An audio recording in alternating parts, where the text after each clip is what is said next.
Salutare, prieteni, și bine ați venit la bordul lui Renault Talisman, noua berlină premium a francezilor, care promite că se va bate de la egal la egal cu Volkswagen Passat. Mie această mașină îmi aduce foarte mult aminte de vechiul Renault Safran. Am un prieten care este foarte mare fan al acelei mașini și n-aș putea să nu amintesc de ea, pentru că aceeași senzație o ai și în această mașină. O berlină spațioasă, premium, care te face să te simți că parcă ai mai mulți bani decât cel cu Meganul din fața ta. Segmentul berlinelor premium, din care face parte și Volkswagen Passat și Renault Talisman, în ultima vreme a devenit foarte aglomerat și aglomerat cu mașini bune, cu mașini care îți iau ochii imediat. Dintre aceste mașini amintim Mazda 6, o mașină foarte frumoasă, Ford Mondeo, pe care noi am și avut-o în teste și arată foarte bine în persoană acea mașină și în poze arată bine, da, păi în realitate. Și acum Renault Talisman. Renault Talisman, care parcă din cele două mașini amintite mai sus, cred că arată cel mai bine. Nu ai cum să mergi cu această mașină pe stradă și să te aștepți ca lumea să nu întoarcă privirea. Am pățit lucruri foarte serioase, domni taximetriști sau alți participanți în trafic care se uitau la mașina mea, la Renault Talisman, și erau cât pe aici să intre în câte un pieton sau în mașina din față. Este o mașină cu un design ieșit din comun, este designul nou al francezilor, pe care îl putem vedea și pe Megane, dar aici parcă arată și mai bine pe această limuzină. Talismanul pe care noi îl conducem astăzi este echipat cu un motor pe benzină de 1,6 litri turbo și 200 de cai putere și o cutie automată dublu ambreiaj. Vă sună cunoscut convoul ăsta? Dacă da, e pentru că fix aceeași motorizare se află și pe Clio. Dar nu mă deranjează chestia asta și vă spun și de ce. Pentru că și acolo, ca și aici, motorul își face foarte bine treaba. Adică, atunci când ai nevoie să depășești sau să mergi repede, te ascultă, îți livrează puterea. Cutia este și ea ascultătoare, de obicei schimbă o treaptă mai jos, deci retrogradează pentru a-ți da cuplu un pic mai mare atunci când vrei să depășești. Iar când ești prin oraș, păstrează mașina într-o treaptă cât mai înaltă ca să salveze combustibil. Deci, nu mă deranjează deloc acest motor sau această cutie, mai ales în această mașină unde totul trebuie să fie confortabil. Și așa și este. Parcă nici nu avea nevoie de permis ca să conduci mașina asta. Totul e foarte ușor, foarte lejer. Dar această mașină, spre deosebire de Clio, are o tonă 500. Clio are o tonă 200. Așa că francezii s-au tot gândit ei cum să facă să dea puțină agilitate talismanului. Așa că au creat sistemul 4Control. Ce înseamnă asta? Înseamnă că cele 4 roți ale mașinii, toate, cum să zic, nu știu cum să zic asta, pentru că nu cred că am mai spus asta vreodată, toate sunt directoare, toate își pot schimba unghiul de atac, toate iau direcția. Cât mai simplu. 4 roți care iau direcția. Imaginați-vă un cărucior de cumpărături, unde toate 4 roțile se duc în partea în care o ia căruciorul. Așa e și mașina asta. E un sistem super ciudat la început, pentru că ai impresia că îți fuge spatele mașinii, dar nu este așa, totul este foarte controlat.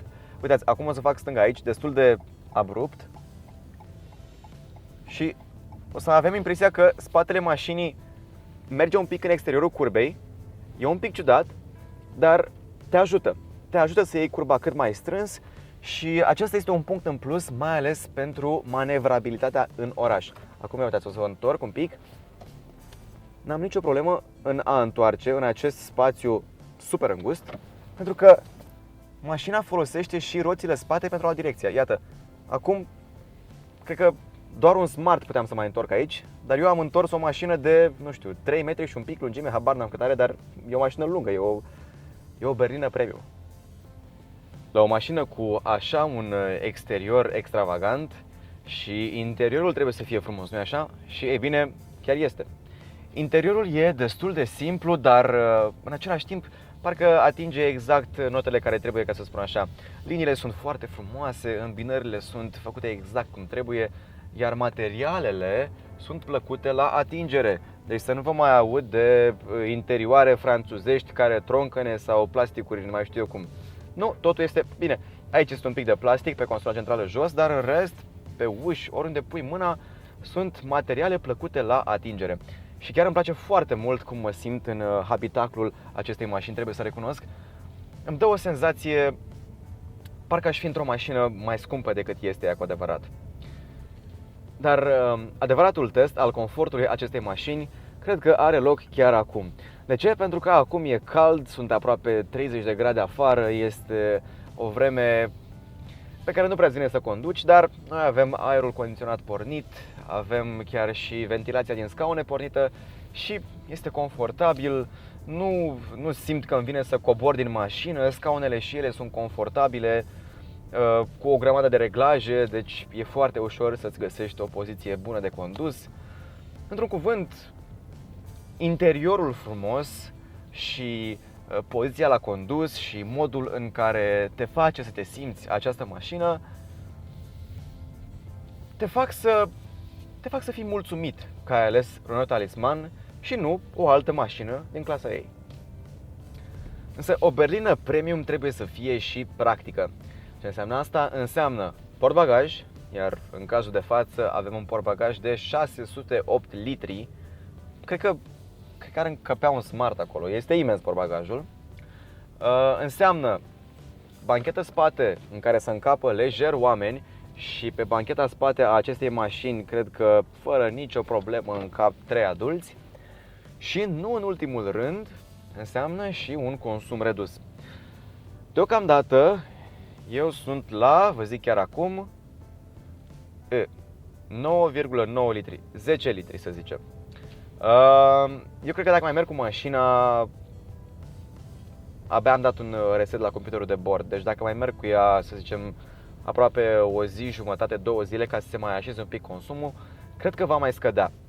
Cu siguranță consumul final va fi scris pe eblogauto.ro și veți avea un link către articol în descrierea acestui video. Dacă nu găsiți articolul, puteți să mă întrebați în comentarii și eu voi răspunde cât pot de repede. Din punct de vedere al tehnologiei prezente pe Renault Talisman, sistemul Airlink 2 este și aici prezent și din nou își face treaba așa cum e de așteptat. Avem, din punct de vedere al conectivității, avem USB, jack 3,5, card SD, Bluetooth, priză de 12V. Avem tot ce se cere într-o mașină la acest preț. Și despre ce preț este vorba? E bine, mașina noastră, acum mă uit, dau în spate, dar mă uit pe camera pentru marșalier să nu credeți că merg așa de nebun cu mașina. Revenind, prețul. Mașina noastră, Renault Talisman 1.6, benzină și cutia automată EDC cu echiparea cea mai înaltă și anume Intense, costă 29.900 de euro, ce mai 30.000 de euro. Ceea ce, dacă stăm puțin și ne gândim pentru ceea ce oferă mașina asta, și în primul rând eu mă refer la sistemul 4Control, care vă jur în oraș, pe străduțele mici, pe cele înguste, cum sunt o grămadă în centrul vechi în București sau în București în principiu, acest sistem chiar este practic, pentru că simți cum mașina te ajută să iei curbele fără să zgârii roata de vreo bordură, fără să intri pe contrasens. E chiar un sistem ingenios. Deci pentru ceea ce oferă nu este un preț chiar atât de mare. Oamenii care vor căuta mașini în acest segment cu siguranță se vor uita la diesel. Noi încă nu am avut motorizarea diesel în teste, dar o vom avea deocamdată avem doar benzina de față. Vom avea și dieselul și atunci vom face un nou video despre acela. Până atunci, eu pot să vă spun că mie îmi place foarte mult Talismanul. În primul rând, cum arată, este mortal. Nu ai cum să mergi cu mașina asta fără să se uite lumea la tine și după ce pleci de lângă mașină și o lași în fața blocului sau în curte, parcă te mai uiți încă o dată la ea. Pentru că îți place ce ai cumpărat și vrei să o vezi cât mai mult. Și asta înseamnă că ai o mașină care arată bine. Prieteni, dacă v-a plăcut review-ul nostru, dați-ne un like. Dacă nu, e un buton și pentru asta. Dacă vreți să mai vedeți și alte astfel de review-uri, atunci vă rog, abonați-vă. Și dacă aveți întrebări, atunci vă rog, întrebați în secțiunea de comentarii. Până atunci, până data viitoare, la revedere!